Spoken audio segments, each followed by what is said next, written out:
नाजरीन, ईरान का खतरनाक इंतकाम शुरू हो चुका है। अब ऑपरेशन राइजिंग लाइन के बाद ईरान का जो ट्रू प्रॉमिस है उसका तीसरा पार्ट शुरू हो चुका है, जिसके अंदर 800 के करीब जो मिसाइल्स हैं वो इजराइल के ऊपर दाग दिए गए हैं। 100 के करीब जो ड्रोन्स हैं उसके जरिए तिल अबीब के ऊपर हमला किया गया है, लेकिन वो वहां तक क्यों नहीं पहुंच सके। और ये शोहदा का बदला नहीं है, एक बदला जो है वो उसको तैयार किया जा रहा है। अभी ईरान के अंदर एक बड़ी तैयारी हो रही है और सुपरसोनिक मिसाइल जो है वो आज की रात इजराइल के ऊपर छोड़ा जा सकता है, जिसको इजराइल का डिफेंस सिस्टम भी नहीं रोक सकेगा।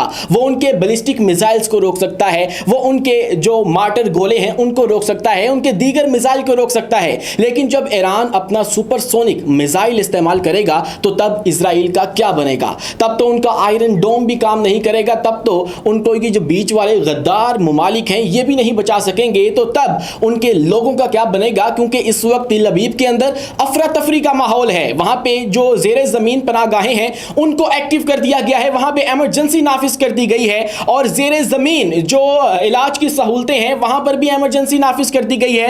अस्पतालों को हाई अलर्ट पे रखा गया है, क्योंकि ईरान की जानिब से इस वक्त कुछ भी बड़ा हो सकता है। और इस बड़ा होने के खदशे की वजह से ही इजराइल ने ये एक इंतहाई कदम उठाया है और ये जुर्रत की है कि ईरान के ऊपर अटैक किया जाए। और वो बड़ा कुछ यूं था कि ईरान अपना जो न्यूक्लियर टेस्ट है हो सकता है कि वो इजराइल के ऊपर कर दे, जैसे अमेरिका ने हिरोशिमा और नागासाकी के ऊपर किया था। यही खदशा था इजराइल को, और इसी से रोकने के लिए ईरान को जो है ये हमले का सामना करना पड़ा। और राइजिंग लाइन के नाम से जो ऑपरेशन जुम्मे के रोज शुरू किया गया था, अब उसका जो बदला है वो शुरू कर दिया गया है। ईरान ने एक बहुत ही शदीद किस्म का जो अटैक है उसको प्लान कर लिया है, और जो सुप्रीम लीडर हैं आयतुल्लाह खामनाई, उन्होंने एक बड़ा ऐलान कर दिया है। तमाम तफसीलात आपके सामने रखेंगे इसी वीडियो के अंदर, और साथ ही साथ आपको यह भी बताएंगे कि कैसे अब पाकिस्तान अपने हमसाया मुस्लिम बरादर के साथ शाना बशाना आकर खड़ा हो चुका है, और साथ ही साथ जो आलमी ताकतें हैं वो भी इस वक्त ईरान के साथ खड़ी हो चुकी हैं। मुस्लिम ममालिक में से कोई बहुत ज्यादा बड़ी कुव्वतें इस वक्त ईरान को सपोर्ट नहीं कर रही हैं, बल्कि वो तो एक गद्दार का किरदार अदा कर रही हैं,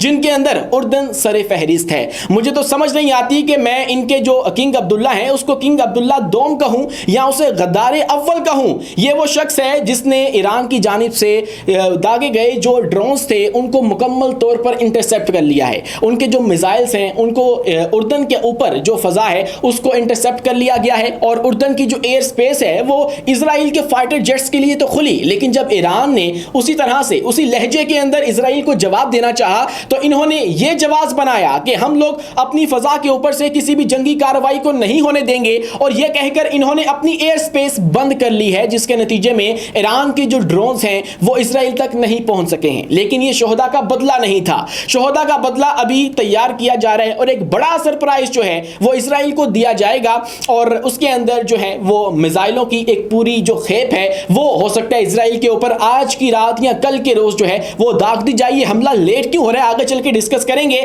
लेकिन दोस्तों उससे पहले हमें इन गद्दारों को एक्सपोज करना बहुत ज्यादा जरूरी है, जिन्होंने इस जंग के अंदर जो इजराइल है उसका साथ दिया है। और उसके अंदर सबसे पहले तो उर्दन शामिल है। उर्दन चूंकि छोटा मुल्क है, इजराइल के साथ है, हो सकता है कि उसको खदशा हो कि अगर मैंने इजराइल का साथ ना दिया तो फिर मेरा सर्वाइवल इस खित्ते के अंदर मुश्किल हो जाएगा। लेकिन दोस्तों मिस्र की आर्मी दुनिया की टॉप नॉच आर्मियों में शामिल होती है, और इसकी जो अफवाज है वो एक ताकतवर तरीन जो फौज है वो समझी जाती है पूरी दुनिया में। इसने भी इजराइल का साथ दिया है, और यहां का जो फौजी सरबराह है, एक गद्दार फौजी सरबराह, उसने भी जो मिसाइल्स हैं उनको इंटरसेप्ट किया। और इसके अंदर जो सऊदी अरब है उसने भी एक इंतहाई जो बुरा किरदार है वो अदा किया है, और एक गद्दार का जो किरदार है वो अदा करते हुए जो ईरान के मिसाइल्स हैं उनको रोक लिया है। यहां पे आप एटलीस्ट ये कर सकते थे कि आप लोगों ने ईरान के साथ नहीं खड़े होना, आप लोगों के अंदर इतनी जुर्रत नहीं है कि आप लोग ईरान का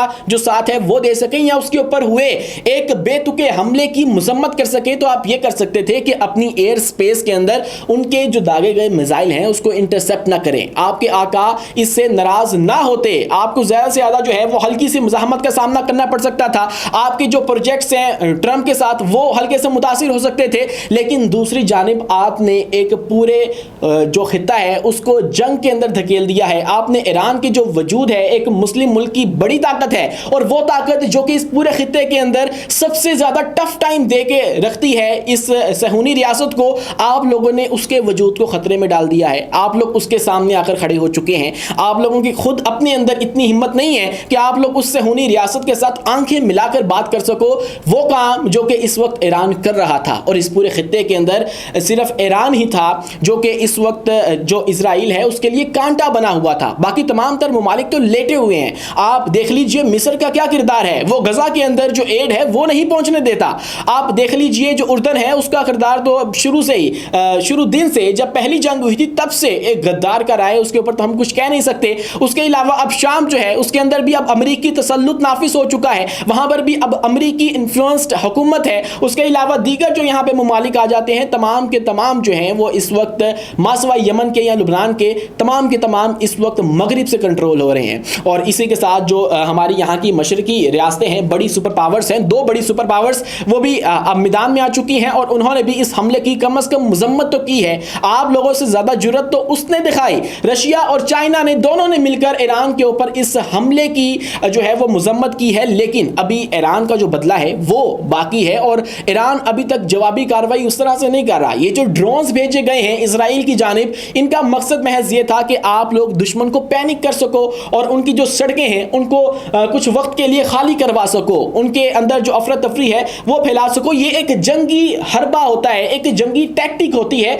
जो कि हर मुल्क इस्तेमाल करता है। इसका हरगिज मतलब ये मत समझा जाए कि ये जो 20 शोहदा हैं ये उनका बदला था। बदला अभी बाकी है और बदला जो होगा उसके अंदर आप लोग सुपरसोनिक मिसाइल देखेंगे, वो मिसाइल जिनको इजराइल का दुनिया का सबसे ताकतवर जो दिफाई निजाम है, एयर डिफेंस सिस्टम आयरन डोम, वो भी नहीं रोक सकता। तो फिर जब ये सुपरसोनिक मिसाइल इजराइल के पास जाएंगे और उसको इंटरसेप्ट करेंगे तो फिर क्या बनेगा वो तो फिर वक्त ही बताएगा। लेकिन इस वक्त जो नेतन्याहू है वो भाग चुका है, वो अपने मुल्क को छोड़ के, अपनी राय को छोड़ के, अपने मुल्क से अपने प्राइवेट जेट के अंदर बैठकर फरार हो चुका है, मुल्क को छोड़ चुका है, क्योंकि अब एक न्यूक्लियर हमले का खतरा भी मौजूद था और जिसकी वजह से उसने ईरान को टारगेट किया था। और चूंकि उसने उनके जो आला लीडरशिप है, आला क़यादत है, उसको टारगेट किया, तो हो सकता है कि अब ईरान भी इसी तरह करे और जो इनकी आला क़यादत है उसको निशाना बनाया जाए। तो अब उसको सबसे पहले अपनी जान का खतरा था। लेकिन हमें यहां से एक बात पता चलती है कि अब जो नेतन्याहू के ज़ेरे ज़मीन बनाए गए मतलब बम प्रूफ बंकर से वो भी काम नहीं आएंगे। अगर इसको अपनी जो जान है इसको पता होता कि वहां पर महफूज है तो ये अपने बंकर में छुप जाता, जैसे कि पहले छुपा करता था। लेकिन अब की बार ये मुल्क छोड़कर फरार हो चुका है। और दूसरी जानिब जो है वो ईरान अभी तैयारी कर रहा है और चूंकि अब उनकी जो न्यूक्लियर साइट्स हैं जहां पे उन्होंने ज़ेरे ज़मीन मिसाइल सिटीज़ बना रखी थी उनको टारगेट किया गया है। तो मिसाइल तो सेफ हैं, नीचे हैं, लेकिन अब उनको खोद कर निकालना पड़ेगा। उसके अंदर टाइम दरकार होता है, उसके लिए वक्त दरकार होता है। अभी 800 प्रोजेक्टाइल्स जो मिसाइल्स हैं वो दाग दिए गए हैं और ड्रोन्स के जरिए हमला कर दिया गया है। लेकिन अभी जब वो नीचे से मिसाइल निकाले जाएंगे और उनके जरिए हमला किया जाएगा तो फिर जो इजराइल है उसको हकीकतन बदले का सामना करना पड़ेगा। और इसी के साथ दोस्तों बिल्ली भी थैले से बाहर आ चुकी है। वो डोनाल्ड ट्रंप जो कि सुबह से ये कह रहा था, वो अमेरिका जिसकी जानिब से सुबह ये बयान सामने आया था कि हमारा इजराइल के इस हमले से कोई लेना देना नहीं है, अब वो भी एक ट्वीट करके इस बात का जो इंदिया है वो दे चुका है कि एक और हमला होने वाला है। इजराइल की जानिब से अभी तक 2 हमले किए जा चुके हैं, एक 13 जून को और एक 14 जून की दोपहर को एक और हमला किया गया। ईरान के जो 2 बड़े शहर हैं उनको दोबारा से टारगेट किया गया है और इनका जो एक राइजिंग लाइन नामी ऑपरेशन है उसको कंटिन्यू रखते हुए जो नेतन्याहू है उसने जो ईरान का शहर शिराज है और तबरेज़ है उसको निशाना बनाया, वहां पे जो न्यूक्लियर साइट्स थी उनको निशाना बनाया गया। लेकिन अभी ये वाला हमला तो बाकी रहेगा। उसके साथ ही जो डोनाल्ड ट्रंप हैं उन्होंने एक ट्वीट किया है और उसके अंदर उन्होंने ये बात वाज़ेह कर दी है कि अगर ईरान ने जो हमारी शराइत हैं वो ना मानी या मुज़ाकरात से इनकार किया तो ये नताइज मज़ीद संगीन होंगे और कुछ भी नहीं बचेगा। यानी कि सीधा सीधा एक धमकी है, एक ब्लैकमेलिंग मैसेज है कि ईरान हमारी शराइत मान ले, हमारे जो टर्म्स हैं वो मान ली जाएं, जो कि अब आने वाला जो इतवार है उसके रोज़ मस्कत के अंदर मुज़ाकरात तय हैं, वहाँ पे मुलाकात होगी और मुज़ाकरात की टेबल पे बैठा जाएगा और ईरान का जो जौहरी तवानाई वाला जो प्रोग्राम है उसके ऊपर डिस्कशन होगी।